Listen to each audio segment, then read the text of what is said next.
0,0, tai 7,78. Tokia ganėtinai aiški pati projekto idėja. Pati ta projekto idėja – upė Piliakalnis bažnyčia, palei Ukmergės upę. Ir jinai, sakykime, pakankamai įtikinamai vaizduoja, dominuoja visam konkursiniam darbe ir šito autorių toks leitmotyvas jisai tikrai pakankamai aiškiai išreikštas.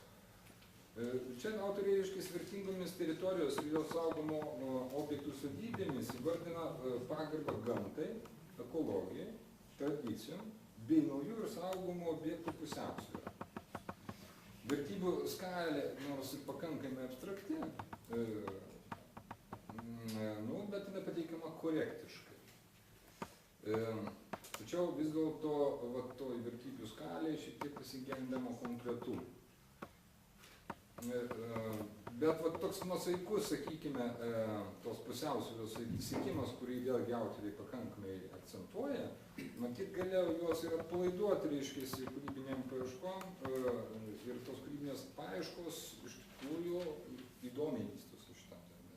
Tai gal jūs pakomentuokit tas kūrybinės paieškas, kaip jos iš tikrųjų yra iš tų vertybių pusės. Dabar dėl vertybių. Sakyčiau, pirmiausiai šitą projektinį pasiūlymą įvardinčiau kaip labiausiai galbūt išbaigtą. Sakykime, autoriai jo, aš taip įsivaizduoju, kad buvo geriausiai iš visų susipažinę su esama situacija. Dabar, sakykime, teigiamos šito projekto pusės, kurių, sakykime, tai yra kažkokios tai naujos idėjos, kurių nemačiau prieš tai buvusiuose projektuose. Tai būtent tos istorinės trasos atkūrimas pagal Ukmergės upelį ir išlendant po Vytauto gatve, kas, manau, kaip pasakyti, turėtų būti ne tik teisinga, sakykime, istorinė ta atkurti trasą, bet būtų ir patekimo būtent į tą teritoriją aspektų, nes tada žmonės gali pakliūti ir iš kitos gatvės pusės, taip pat gali nusileisti nuo Vytauto gatvės. Ir man šita mintis patiko, todėl kad pati esu buvus toje teritorijoje ir gana sudėtinga ją patekti, o čia, sakykime, tas numatyta būtent žmonių patogumų.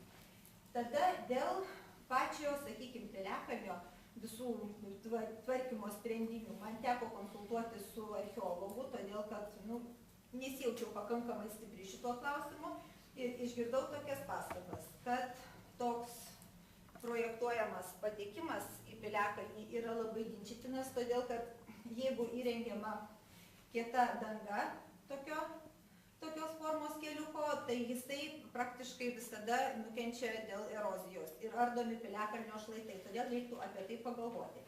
Bet, sakykime, pati to įrengimo turėklo idėja aplinkui Piliakalnį su tokiu pašvietimu tikrai yra įdomi ir man dar buvo pritarta, kad netgi galėtų būti atkartotas tomis švieselėmis buvęs užstatymas, sakykime, tai aukštesniai terasto aikštelės ir žemesniai, kas tikrai įdomiai atrodytų, bent jau aš tokio sprendimo Lietuvoje mačius nesu ir tai būtų, sakykime, aš čia taip negiriu, bet tiesiog, nauja mintis ir man visai pasirodė priimtina.